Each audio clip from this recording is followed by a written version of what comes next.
Well, hello and welcome to another edition of Game On, exclusive to Kalkine TV. I'm James Preston, and in this episode, Lionel Messi's arrival at Paris Saint-Germain is the biggest story in not only the football world, but also the crypto world.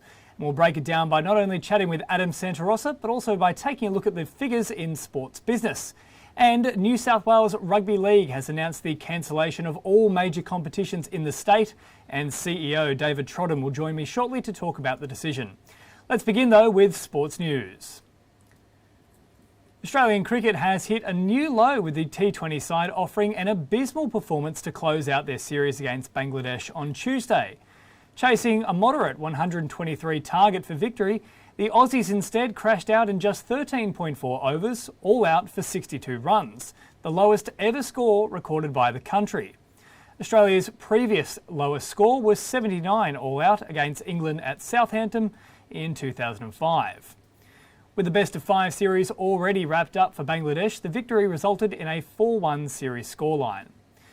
With the T20 World Cup just 2 months away, the poor series performance could mean several players are in the firing line, including the likes of Moses Enriquez, who failed to impress. Due to COVID, squad sizes have increased to 30 personnel, of which 22 can be players, and based on the poor performance in the Bangladesh series, it's believed that 34 players are now in contention for the 22 spots. Turning our attention to tennis, and former women's world number 9 Coco Vandeweghe has been trending on social media following a bizarre appearance at the ITF competition in Landisville, Pennsylvania, against Ekaterine Gorgadze. During the match, Vandeweghe, who won the first set 7-6, stopped competing midway through the second set when down 4-3, and then completely tanked the following game, then called for a medical timeout at the conclusion of the second set. Play was then further suspended due to heat concerns before the players returned to the court, at which point Vandeweghe offered up this. Her blasé attitude and apparent disrespect for the competition of which she was in, along with disrespecting her opponent, has widely been criticised on social media. Vandeweghe herself released a statement suggesting that she was suffering from sinus issues. But the point remains, this is a player who has dropped from world number 9 to world 157 on the back of a very long list of injuries. And if that's the effort you're willing to engage in during a warm-up, ill or otherwise, is it any wonder that injuries continue to happen? The fact remains for any sport, either perform to the best of your ability, regardless of your circumstances, or simply don't compete at all. Also on the tennis competition front, a number of high-profile players will not be competing at the Western and Southern Open, also known as the Cincinnati Masters. The tournament, which features a prize pool of over $3 million in the men's draw and around $1.8 million for the women's, will not be contested by both Venus and Serena Williams, 7-time champion Roger Federer, and current world number 1 Novak Djokovic. Djokovic is taking a break in preparation for his tilt at Grand Slam glory, with the upcoming US Open being his focus after a grueling schedule across both Wimbledon and also the Olympics. Serena Williams and Roger Federer are both battling injuries, and Venus's withdrawal has had an undisclosed reason behind it. All right, time now to turn our attention to the beautiful game. The world of football is abuzz with news about Leo Messi, and our football reporter Adam Santarossa has all the details. Adam Santarossa, thank you so much for joining Game On. Good to be with you, James. Adam, let's start off with the biggest story in world football. It's now official. Leo Messi has left his beloved FC Barcelona and now calls Paris Saint-Germain home. Quite a saga. Run us through how it played out. Yeah, very farcical situation, I think, for all football fans. They're trying to get their heads around this one. What happened, obviously, Lionel Messi and Barcelona couldn't come to an agreement due to some laws around, I guess, an unofficial salary cap in La Liga. So no one player can be more than 70% of club revenue. So Barcelona's revenue has obviously slid somewhat with the COVID pandemic around the world affecting that. And Messi's astronomical wages obviously meant that rule would apply, that he would be more than 70% of their club revenue. So they couldn't come to a deal, even if Lionel Messi allegedly he agreed to a 50% cut in wages, that still wouldn't have got the deal done. So he's gone to Paris Saint-Germain, and the interesting thing in all that, and I think the most puzzling thing for all football fans is, they talk about financial fair play and fair play laws. He's gone to a side that now has Kylian Mbappe, Neymar, Messi, Wijnaldum, Donnarumma, Sergio Ramos. It's a bit farcical. And when you really looked at the transfer, I know when we were on here last, we spoke about potential options, and it was very new at that time. Obviously, PSG and the City Football Group were the ones that we spoke about. But in reality, they're really the only two that could facilitate the move. And it just shows the growing, I guess, gap between those two powerhouses of football and the rest, because, it's not a level playing field. And then, fans were not too receptive to this signing. As much as he's beloved, I think people are saying, well, it's a bit of a farce at the end of the day. No, I think you've summed that up perfectly. That is probably the big issue here, is exactly how fair is it that these two sides seem to have such a monopoly on all these brilliant players. Let's talk about one of them right now, because the Premier League season is kicking off this weekend. Manchester City, you'd imagine they'd be thereabouts once again. Of course, Jack Grealish now also officially at the club. Still some rumours swirling around whether they will sign Harry Kane or not. Brentford are one of the new teams to come up into the competition. So what I'll get from you here, Adam, is a general overview of the season. How do you think it's going to pan out? Who is pushing for the title? Who's likely to be relegated? And given it's the first week of matches, what game do you have your eye on? Yeah, I think it'll be a familiar story at the top. I think Manchester City, rightfully so, will be the team to beat again. I mean, they were so far above everyone else last year, and they've only strengthened, obviously, in Jack Grealish, as you mentioned, but potentially Harry Kane to join them as well. I mean, they've got Sergio Aguero has moved on to Barcelona, but they bring a player like Grealish and potentially Kane, and they go potentially to another level again. They will be the contender, I think, to take out the title. And then behind them, you've got Chelsea, who continue to improve under Tommy Tuchel. Liverpool, who hopefully don't have those injuries that really hurt them last year. Obviously, Virgil van Dijk, the big one. And then you've got Man United, who have got some new names. Obviously, Sancho is the massive signing for them. And then there's a host of clubs below them that may surprise you, likes of Arsenal, Tottenham, and then those that overachieved, Leicester City, West Ham, that had really good seasons last year. The Premier League always throws up some surprises, but I think, particularly this year, I think it'll be Man City that the team to beat once again.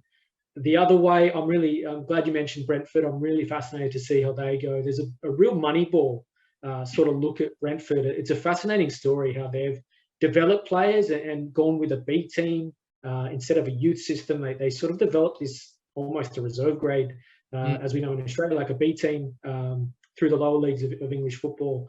And really a scientific way to recruit and develop players. So they're now in the Premier League. It probably should have happened a year before it did, but they're now here, and it's going to be really interesting to see how they go. The game of the weekend for me, I'm a Leeds United fan. Manchester United versus Leeds United. You circle it whenever it's on the fixture list, but for the opening game of the season, Australian viewers, 9:30 Saturday night, so perfect for us in terms of staying up, and two teams that don't like each other. And I think that the interesting thing is with the Euros extending the season for a lot of these players, there's a lot of business still going on, a lot of players finding fitness, a lot of players in there still tapering in their pre-season. So we won't really get an indication of the contenders for probably the first 4 or 5 weeks of the season. So week one, I would expect some surprises. I don't think this will be the litmus test for the season as a whole. I think that'll come maybe 4 or 5 weeks in, but that's the game this weekend, Man United and Leeds United. Well, you mentioned there could be a few surprising results there. I reckon Leeds could well be one of them. They love to play attacking football. So too to Brentford. There'll be two teams that we definitely want to keep an eye on throughout the rest of the season. But it is all happening this weekend. And Adam, as always, you're on the case for it. Thanks so much for joining Game On. Pleasure.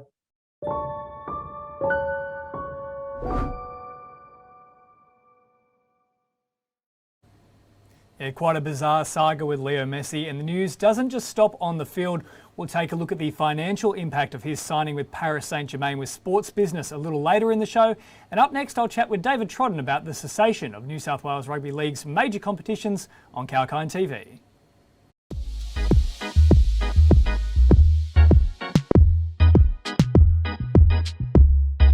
Hi there, James Preston for Kalkine TV.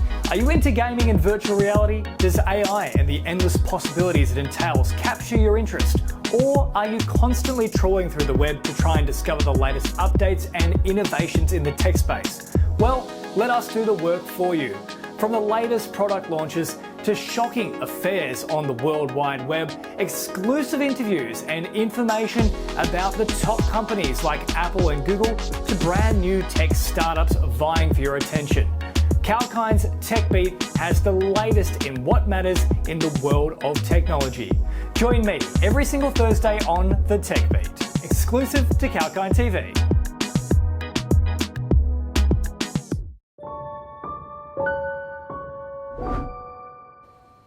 Welcome back to Kalkine TV. James Preston with you for Game On. And earlier this week, New South Wales Rugby League announced the cancellation of their major competitions. And to run through that decision, I caught up a little earlier with New South Wales Rugby League CEO, David Trodden. Well, David, thank you so much for joining Game On today. Making the announcement to cancel New South Wales Rugby League's major competitions must be such a gut punch. Can you take me through the process of the board to arrive at this point? Yeah, well, it was terrible, James. I mean, what we're about is running competitions, and so when that gets taken away from you, when your capacity to do that gets taken away, and therefore the capacity of all of your clubs and member clubs to participate in competitions, when that gets taken away, it is really demoralising for everybody. And when that happens for the second year in a row, you know, it sort of it accentuates the sort of the loss that everybody feels. But I guess in that respect, James, it's really no different from a lot of different sectors of our society who are all going through similar things in their own particular areas. But you know what, the overriding, in terms of the sort of things that the board considers when they come to those decisions, I mean, the overriding consideration for the board is to be able to run a competition in a manner which is safe for all of the participants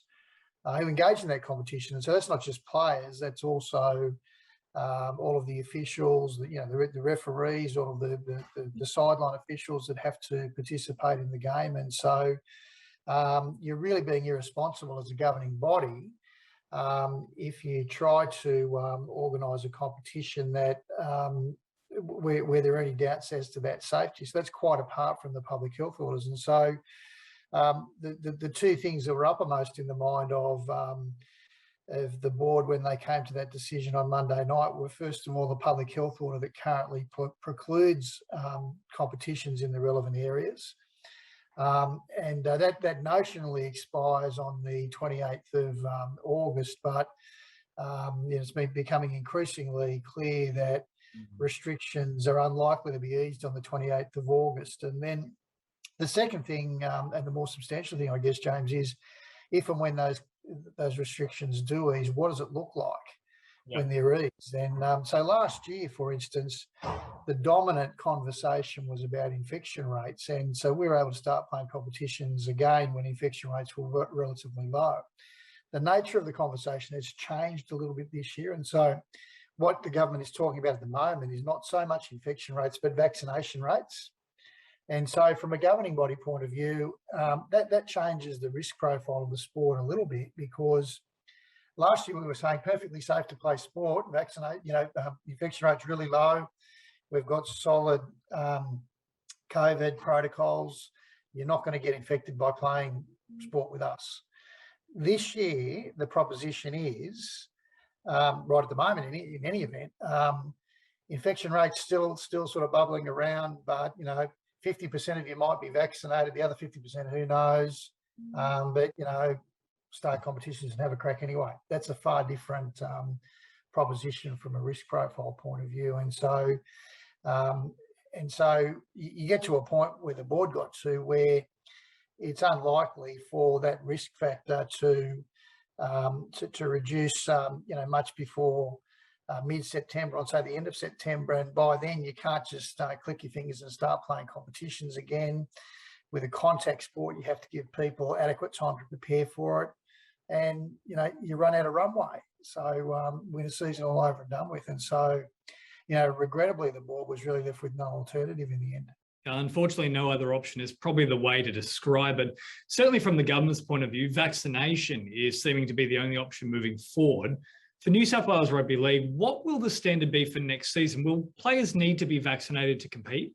We haven't given that any consideration as yet, but I mentioned that, James, because the language of our governments seems to be to emphasise vaccination rates. And I mean, earlier in the week, you would have heard the Premier say, well, construction workers can come back to working on construction sites if they're fully vaccinated, or if they've had, one dose of the vaccination and they test negative. And then you hear other people speculate about going to sporting events and other events if you can prove you've been vaccinated. And so we haven't come to any view as yet about what that looks like for us. But the way our leaders are talking would suggest that that a sort of a precursor to engaging in a whole lot of different aspects of society would be to be vaccinated. So it's something we're going to have to keep a close eye on.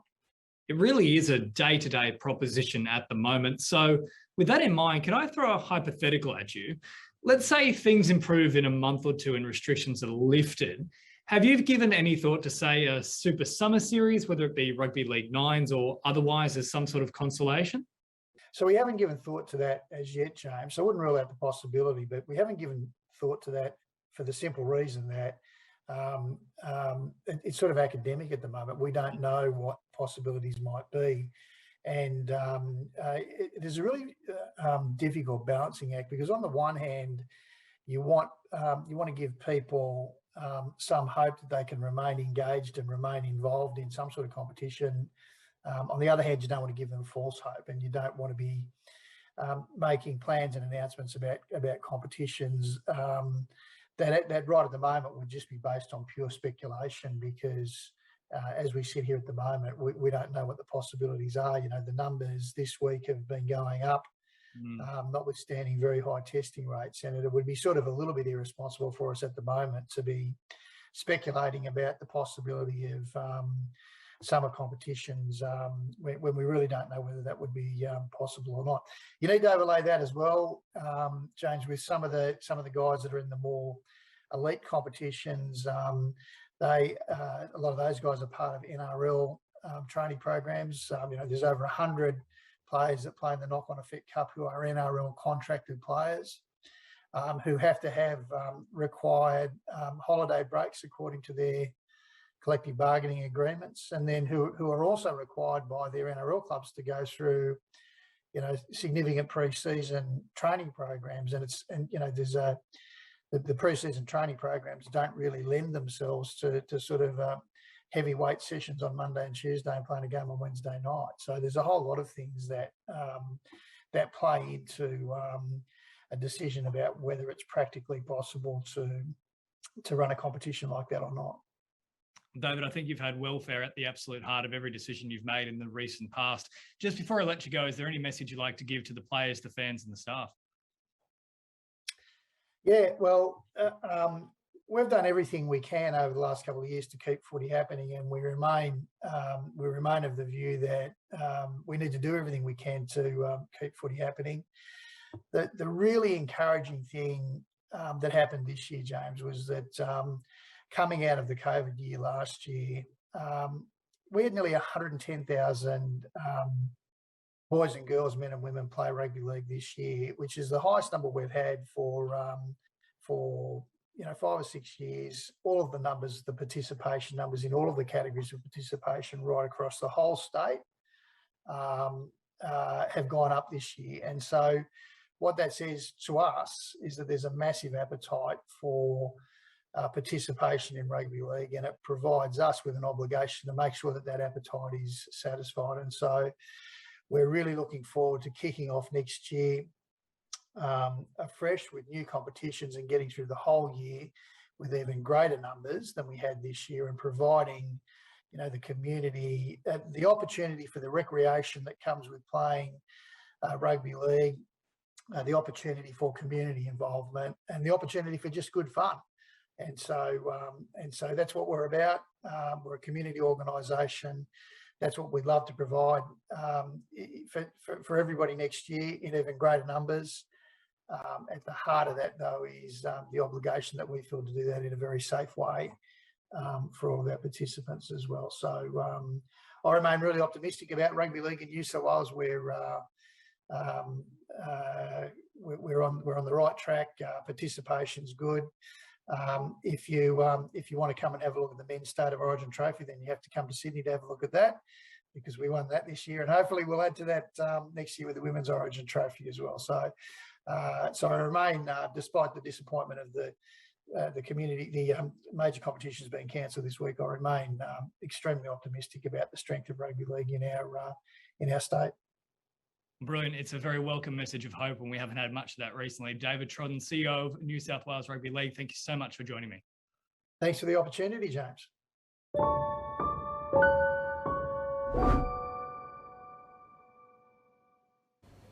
Well, here's crossing our fingers for a COVID-free season in 2022. And just on the rugby league front, we also had a piece of history this week with the NRL and NRLW. Talia Fuimaono has signed with the St George Illawarra Dragons in the NRL women's competition, which means for the first time in professional rugby league history, a brother and sister pairing will be playing at the same club. Now, Talia's brother, of course, is Tyrell. He's been with the Dragons in the NRL since the beginning of 2020. And the NRL is still yet to confirm when the women's season will commence due to the uncertainty surrounding restrictions, but hopefully we'll find out quite soon. All right, time now for a final break before we wrap up Game On with Sports Business.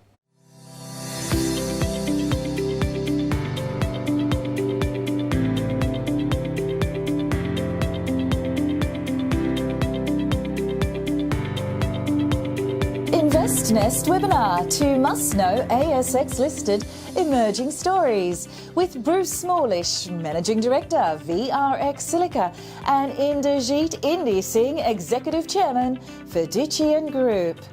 Unprecedented times and volatile markets have completely changed the investment preferences amidst the market gyrations owing to the pandemic.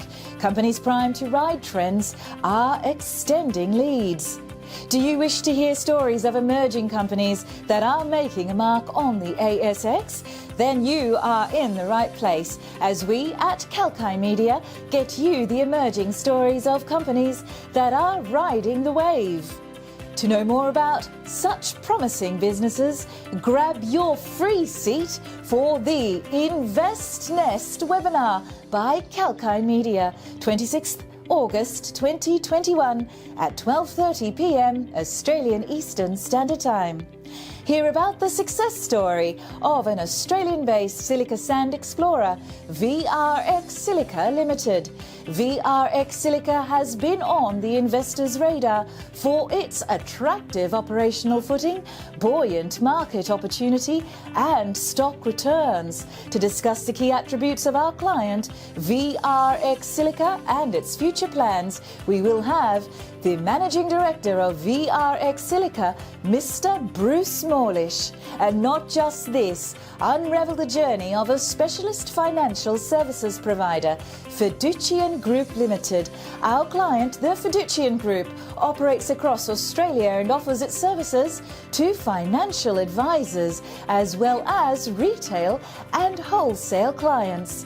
The company provides premium wealth services and solutions to its clients, delivering double-digit returns to its shareholders over the last 5 years. To discuss the company's future plans, we will have the Executive Chairman of the Fiducian Group, Mr. Indy Singh. Do not miss the exclusive InvestNest webinar by Kalkai Media to hear from the business honchos themselves. Block your seats now for the exclusive webinar, August 26, 12:30 p.m. Australian Eastern Standard Time. Stay apprised and invest wise with Kalkai Media.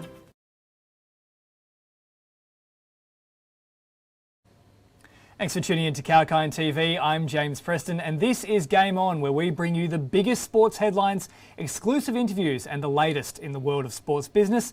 And it's now time to dive into the finances off the field, and cryptocurrencies have hogged sports headlines all throughout the week.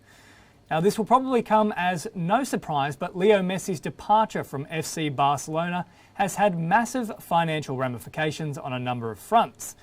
Let's start with the impact to the footballing front office.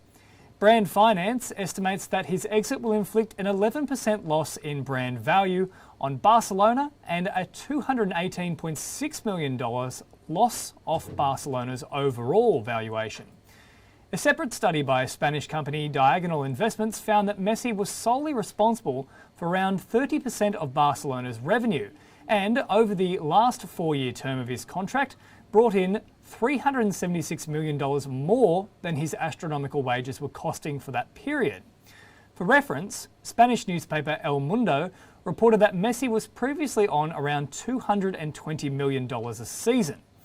So with that in mind, Paris Saint-Germain's outlay of $200 million for 2 seasons and an additional $47 million as a good faith sign-on fee actually seems like rather good business. For example, we've already seen tickets for Messi's first match against Strasbourg this weekend hit a ridiculous resale price of over $2,300 a ticket. There's also been an additional 4.5 million Instagram followers for PSG, which also helps to further increase their brand without even accounting for merchandising tie-ins.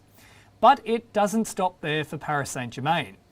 PSG are one of a number of huge sporting clubs who have delved into the world of crypto and NFTs in the past few years, and their PSG fan token was another beneficiary of the Messi situation. On Tuesday, amidst rumours of Messi's potential signing with PSG, the fan token rose 98.3% from its Sunday position of $30.87, reaching $61.23 by Tuesday 11 a.m. GMT, according to CoinMarketCap. The token's market value also climbed to almost $80 million. The price of FC Barcelona's fan token, BAR, on the other hand, was hovering around $26.60 at the time, with a market cap of $78 million after it opened Sunday on $23.3. However, the PSG token has now cooled to sit at $39.51 as of Friday morning, 9 a.m. Australian Eastern Standard Time. Still in the digital currency space and still with Leo Messi, and not only has he been impacting the price of several cryptos, he's also entered the crypto and digital platform game himself. Messi has partnered with Australian-based digital artist Boss Logic to create a series of non-fungible tokens, also known as NFTs, in a project called the Messiverse. The project will utilise the blockchain platform Eternity and will launch on August 20. Boss Logic has previously worked with the likes of Marvel's Avengers franchise, and he stated that the Messiverse project will form a collection of pieces outlining achievements, moments, team love and future accomplishments, focusing mainly on the man himself. It's expected that these NFTs will go for millions of dollars. And just as we wrap up sports business and Game On for that matter, it's not just Messi making waves in the crypto world. Italian Serie A powerhouse AC Milan have struck a multi-year partnership with crypto exchange BitMEX that will see them become the club's first ever official sleeve and cryptocurrency trading partner. As part of the deal, AC Milan's fan token will now be traded using BitMEX. Milan will also feature BitMEX on the sleeve of their esports team, AQM, marking another first for the club. The BitMEX logo will be debuted on August 23 when AC Milan plays Sampdoria in the first Serie A game of the 2021-22 season. So, a very busy week for the digital currency space in the world of sport, and a very busy week for sport in general. I'll give you some time to cool down for now though. That's all for this week's edition of Game On. Until next time, get out there and score a goal.